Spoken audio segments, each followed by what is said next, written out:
A new frontier in migration advice has opened up, not in hushed conversations or pamphlets, but on the world's biggest video platform. YouTubers have become the unexpected guides for thousands seeking a new life in the United Kingdom. They are broadcasting detailed step-by-step instructions on how to navigate a little-known visa route, the temporary work charity worker visa. These digital creators, many hailing from Nigeria, have amassed huge followings by sharing what they present as a perfectly legal pathway into Britain. Their videos are slick, professional, and compellingly optimistic, promising a legitimate opportunity for families to relocate. This trend is not a fringe activity, it is a mainstream phenomenon. Content creators like Kelvin Ossai have published videos with titles that leave little to the imagination, such as "Move to the UK on a charity visa for free." He and others like him carefully explain the process, framing it not as a trick, but as a smart and legitimate use of the UK's own immigration rules. They project an image of empowerment, showing people how to take control of their futures, using the tools provided by the Home Office. The message is clear. The door is open, if you only know which one to push. The impact of these videos has been immediate and significant. Channels have seen their subscriber counts swell, with some creators like Tochi Esther reaching audiences of nearly 200,000 people. Her videos, which have since been made private following media scrutiny, featured interviews with individuals who had successfully used the charity visa to move to the UK. These testimonials added a powerful layer of social proof, transforming an abstract visa category into a tangible, achievable goal for viewers watching from thousands of miles away.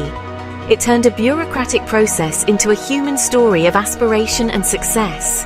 The rise of these relocation content creators highlights a major shift in how information about migration is shared and consumed.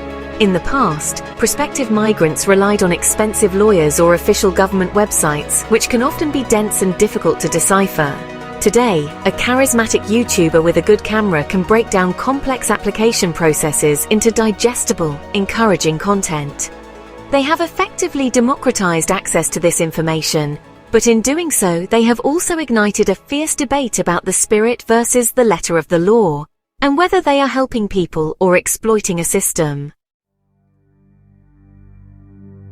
So, what exactly is this visa that has become the star of so many YouTube tutorials?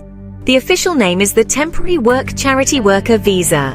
It was designed to allow individuals from outside the UK to come and perform unpaid voluntary work for a registered charity for a period of up to 12 months. The core principle is altruism. The main applicant cannot take on paid employment and must have a certificate of sponsorship from an approved charitable organisation, which are often churches or other faith-based groups. This seems straightforward, a simple arrangement for those wishing to contribute to a good cause.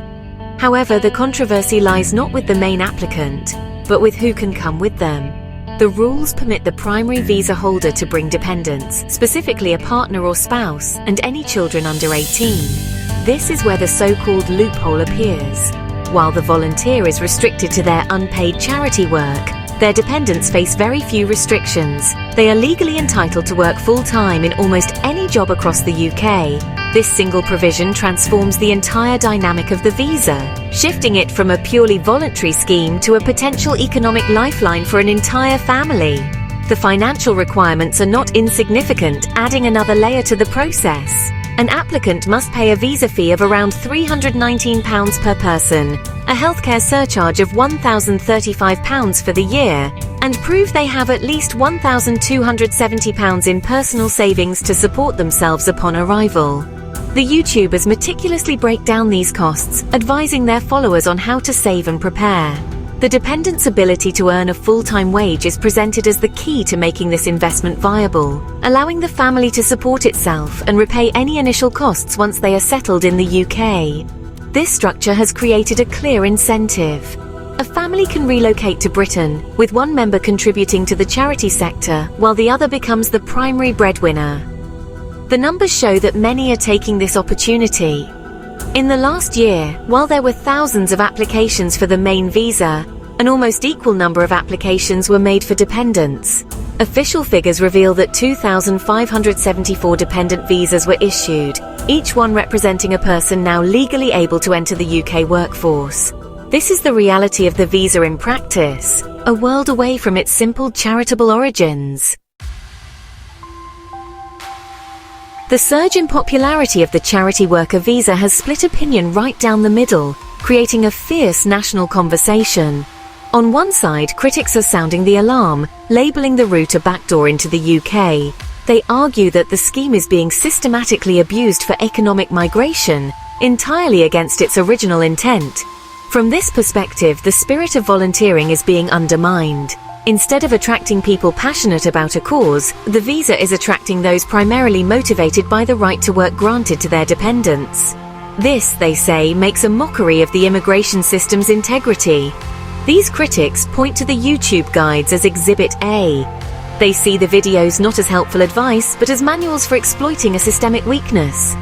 The language used, focusing on financial opportunity and a better life, is seen as proof that the primary goal is economic, not altruistic. Skeptics worry that some charities, perhaps unwittingly, are being used as mere sponsors to facilitate immigration, rather than to recruit genuine volunteers. The concern is that this erodes public trust and puts pressure on a system that is already under intense scrutiny from all sides of the political spectrum. On the other side of the debate, a very different picture is painted. Supporters, including the YouTubers themselves, argue that they are doing nothing wrong. They maintain that they are simply highlighting a legal, government-approved pathway. Kelvin Ossai has been clear in his defense, stating he only promotes legal Home Office-approved pathways.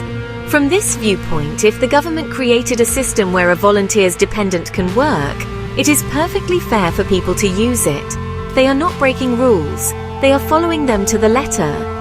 This perspective frames the issue as one of fairness and opportunity. For many families in countries like Nigeria, this visa represents a rare chance to build a better future in a safe and legal manner. They argue that blaming the migrants or the YouTubers is misdirected.